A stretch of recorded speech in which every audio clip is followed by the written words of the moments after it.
അവർക്കും സബാസ് കുക്കിംഗ് വേൾഡിൻ്റെ പുതിയൊരു വീഡിയോയിലേക്ക് സ്വാഗതം. ഇന്ന് നല്ലൊരു പഴംപൊരിൻ്റെ റെസിപ്പിയുമായിട്ടാണ് ഞാൻ വന്നിട്ടുള്ളത്. തട്ടുകടയിൽ നിന്നും ചായക്കടയിൽ നിന്നൊക്കെ വാങ്ങുന്നതിനേക്കാളും കുറച്ചും കൂടെ രുചി കൂടിയിട്ടാണ് ഈ ഒരു പഴംപൊരി ഉണ്ടാക്കിയിട്ടുള്ളത്. വെറും 10 മിനിറ്റ് മതി നമുക്ക് ഈ ഒരു പഴംപൊരി ഉണ്ടാക്കാൻ. അപ്പോൾ നമുക്ക് വേഗം തന്നെ എങ്ങനെയാണ് ഇത് ഉണ്ടാക്കുന്നതെന്ന് നോക്കാം. അതിന് വേണ്ടിയിട്ട് ഇതുപോലെ ഒരു ബൗളിലേക്ക് 2 കപ്പ് മൈദപ്പൊടി ഇട്ട് കൊടുക്കാം. പിന്നെ 2 ടേബിൾ സ്പൂൺ പഞ്ചസാര, ഒരു പിഞ്ച് ഉപ്പ്, 1 ടീസ്പൂൺ കറുത്ത എള്ള് ഇതുണ്ടെങ്കിൽ ചേർത്ത് കൊടുക്കുക. പിന്നെ 1/4 ടീസ്പൂൺ മഞ്ഞൾപ്പൊടി അല്ലെങ്കിൽ മഞ്ഞ കളർ ചേർത്ത് കൊടുത്താൽ മതി. 1/4 ടീസ്പൂൺ ബേക്കിംഗ് സോഡ, 1/4 കപ്പ് അരിപ്പൊടിയും കൂടെ ചേർത്തിട്ട് ഇതെല്ലാം കൂടി നന്നായിട്ടൊന്ന് മിക്സ് ആക്കി കൊടുക്കാം. അങ്ങനെ എല്ലാം കൂടി നന്നായിട്ടൊന്ന് മിക്സ് ചെയ്തിട്ടുണ്ട്. ഇനി ഇതിലേക്ക് നമ്മൾ ചേർക്കുന്നത് 1/2 കപ്പ് നല്ല കട്ട തൈരാണ്. അധികം പുളിയില്ലാതെ നല്ല കട്ട തൈര് ചേർത്ത് കൊടുക്കുക. കടകളിൽ നിന്നൊക്കെ ഉണ്ടാക്കുമ്പോൾ ദോശമാവ് ചേർക്കുന്നതിന് പകരമാണ് നമ്മൾ തൈര് ചേർത്ത് കൊടുക്കുന്നത്. നിങ്ങൾ വിചാരിക്കുന്നുണ്ടാവും തൈര് ചേർക്കുമ്പോൾ ഈ ഒരു മാവിന് പുളി ഉണ്ടാവില്ലെന്ന്. പുളിയൊന്നും ഉണ്ടാവില്ല, തൈര് ചേർത്തതെന്ന് പോലും മനസ്സിലാവില്ല. പിന്നെ 1 കപ്പ് വെള്ളം കൂടെ എടുത്തിട്ടുണ്ട്. അതിൽ നിന്ന് കുറച്ചായിട്ട് ഒഴിച്ചിട്ട് നന്നായിട്ടൊന്ന് മിക്സ് ആക്കി കൊടുക്കാം. വെള്ളം നോക്കിയിട്ട് ചേർത്ത് കൊടുക്കുക. ഓരോ പൊടിക്കും വെള്ളത്തിൻ്റെ അളവിൽ വ്യത്യാസം വരും. എനിക്ക് എത്ര വെള്ളമായിരുന്നു ഞാൻ ലാസ്റ്റ് പറയാം. അപ്പോൾ ആദ്യം ഞാനിതാ 1 കപ്പ് വെള്ളം ഒഴിച്ചിട്ട് ഇതുപോലെ മിക്സ് ചെയ്തിട്ടുണ്ട്. വീണ്ടും 1 കപ്പ് വെള്ളം എടുത്തിട്ടുണ്ട്. അതിൽ നിന്ന് കുറച്ചായിട്ട് ഒഴിച്ചിട്ട് മിക്സ് ആക്കി കൊടുത്താൽ മതി. ആദ്യം തന്നെ ഒരുപാട് അങ്ങ് ഒഴിച്ച് കൊടുക്കരുത്, അന്നേരം മാവ് ലൂസായി പോകും. എന്നിട്ട് ഒട്ടും കട്ടകളില്ലാണ്ട് നമുക്കിതൊന്ന് ഇങ്ങനെ കലക്കിയെടുക്കാം.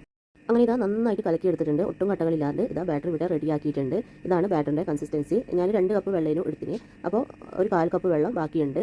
1/4 കപ്പ് വെള്ളമാണ് എനിക്ക് ഈ ഒരു മാവ് കലക്കാനായിട്ട് വേണ്ടി വന്നത്. ഇനി ഇതിലേക്ക് ഒരു 1/4 ടീസ്പൂണോളം ഏലക്കാപ്പൊടിയും കൂടെ ചേർത്തിട്ട് വീണ്ടും നന്നായിട്ടൊന്ന് മിക്സ് ആക്കി കൊടുക്കാം. ഈ ഒരു രീതിയിലാണ് കേട്ടോ ബാറ്റർ വേണ്ടത്. ഇതാ ഒരു സ്പൂൺ കൊണ്ട് നമ്മളിങ്ങനെ കോരി ഇങ്ങനെ ഒഴിക്കുന്ന സമയത്ത് മുറിഞ്ഞ് പോകുന്ന ആ ഒരു പരുവം. പിന്നെ ഇതാ സ്പൂണിൽ ഇതുപോലെ ഒട്ടിപ്പിടിക്കണം. ഇതാണ് നമ്മുടെ ബാറ്ററിൻ്റെ ആ ഒരു കൺസിസ്റ്റൻസി. ഈ ഒരു രീതിയിലാണ് വേണ്ടത്. ഈ ഒരു രീതിയിൽ കലക്കിയെടുക്കുക. ഇനി ഇതൊന്ന് അടിച്ചിട്ട് മാറ്റി വെച്ചതിന് ശേഷം നമുക്ക് പഴം ഒന്ന് കട്ട് ചെയ്തെടുക്കാം. അപ്പോൾ 4 നേന്ത്രപ്പഴമാണ് ഞാൻ എടുത്തിട്ടുള്ളത്. 4 പഴത്തിന് കണക്കായിട്ടുള്ള ബാറ്ററാണ് ഇതുള്ളത്. അപ്പോൾ അതൊന്ന് തൊലി കളഞ്ഞിട്ട് ഒരു പ്ലേറ്റിലേക്ക് മാറ്റാം. പഴമെല്ലാം ഇതുപോലെ തൊലി കളഞ്ഞെടുത്തിട്ടുണ്ട്. ഇനി ഇതിൽ നിന്ന് ഓരോ പഴം എടുത്തിട്ട് ആദ്യം നമുക്ക് 2 അറ്റവും ഇതുപോലെ ഒന്ന് കട്ട് ചെയ്തെടുക്കാം. ഇത് അങ്ങനെ കളയണമെന്ന് നിർബന്ധമൊന്നുമില്ല. കാണുമ്പോൾ നല്ലൊരു ഷേപ്പ് കിട്ടാൻ വേണ്ടിയിട്ടാണ് ഞാൻ ഇതുപോലെ 2 അറ്റവും കട്ട് ചെയ്ത് മാറ്റിയത്. എന്നിട്ട് ഒരു പഴത്തിനെ നമുക്ക് 4 പീസായിട്ട് കട്ട് ചെയ്തെടുക്കാം. ഒന്നിക്കലും ഇതുപോലെ 4 പീസായിട്ട് കട്ട് ചെയ്തെടുക്കുക, അല്ലെങ്കിൽ ഒരു പഴത്തിനെ നടുവിൽ നിന്ന് കട്ട് ചെയ്തിട്ട് അങ്ങനെ നിങ്ങൾക്ക് റെഡിയാക്കി എടുക്കാം. ഞാനിത് കടയിൽ നിന്നൊക്കെ വാങ്ങുന്ന പഴംപൊരി നല്ല നീളത്തിലല്ല ഉണ്ടാവില്ല, ആ ഒരു രീതിയിൽ ആവാൻ വേണ്ടിയിട്ടാണ് ഇതുപോലെ കട്ട് ചെയ്തതിന്. പിന്നെ ഇതാ ചെറിയൊരു തിക്നെസ്സിലാണ് കേട്ടോ കട്ട് ചെയ്തിട്ടുള്ളത്. അത് നീരിതായി പോകണ്ട, ഈ ഒരു തിക്നെസ്സിൽ കട്ട് ചെയ്തെടുക്കുക. അങ്ങനെ പഴമെല്ലാം ഇതുപോലെ കട്ട് ചെയ്തെടുത്തിട്ടുണ്ട്. ഇനി നമുക്ക് പഴംപൊരി റെഡിയാക്കാം. അപ്പോൾ ഞാനിതാ ഒരു ചീനച്ചട്ടിയിൽ അല്പം ഓയിൽ വെച്ചിട്ടൊന്ന് ചൂടാക്കിയിട്ടുണ്ട്. ഇനി ഈ ബാറ്ററിലേക്ക് പഴം ഇട്ടിട്ട് ഒന്ന് മുക്കിയിട്ട് എണ്ണയിലേക്ക് ഇട്ട് കൊടുക്കാം. ബാറ്റർ കലക്കിയെടുക്കുമ്പോൾ വെള്ളം കൂടി പോകാണ്ട് ശ്രദ്ധിക്കുക. ഇതാണ് കറക്റ്റ് ബാറ്ററിൻ്റെ ആ ഒരു പരുവം. ഈ ഒരു രീതിയിൽ തന്നെ കലക്കിയെടുക്കുക.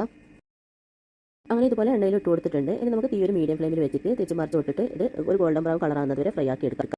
ആദ്യം ഇതാ ഇതുപോലെ ഒന്ന് പൊങ്ങി വരും, അന്നേരം ഇതുപോലെ മറിച്ചിട്ട് കൊടുക്കുക. അങ്ങനെ ഒരു 2-3 പ്രാവശ്യം തിരിച്ച് മറിച്ച് വിട്ടിട്ട് ഫ്രൈ ചെയ്തെടുക്കുക. അങ്ങനെ ഇതാ നമ്മുടെ പഴംപൊരി തിരിച്ച് മറിച്ച് വിട്ടിട്ട് ഒരു ഗോൾഡൻ ബ്രൗൺ കളറായി വന്നിട്ടുണ്ട്. ഈ ഒരു കളറാകുമ്പോൾ നമുക്ക് എണ്ണയിൽ നിന്ന് എടുത്ത് മാറ്റാം. എന്നിട്ട് ബാക്കിയുള്ളതും കൂടി ഇതേപോലെ തന്നെ ഫ്രൈ ചെയ്തെടുക്കാം. ചൂട് ചായക്കൊപ്പം നമുക്ക് ചൂടോടെ തന്നെ നല്ല അടിപൊളി പഴംപൊരി കഴിക്കാം. കടയിൽ നിന്ന് വാങ്ങുന്ന അതേ രുചിയിലുള്ള, അതിനേക്കാളും കുറച്ചും കൂടെ രുചിയിലുള്ള നല്ലൊരു പഴംപൊരിയാണ്. അപ്പോൾ എല്ലാവരും ഒന്ന് ട്രൈ ചെയ്ത് നോക്കുക. എന്നിട്ട് ഇഷ്ടമായ അഭിപ്രായം പറയാം.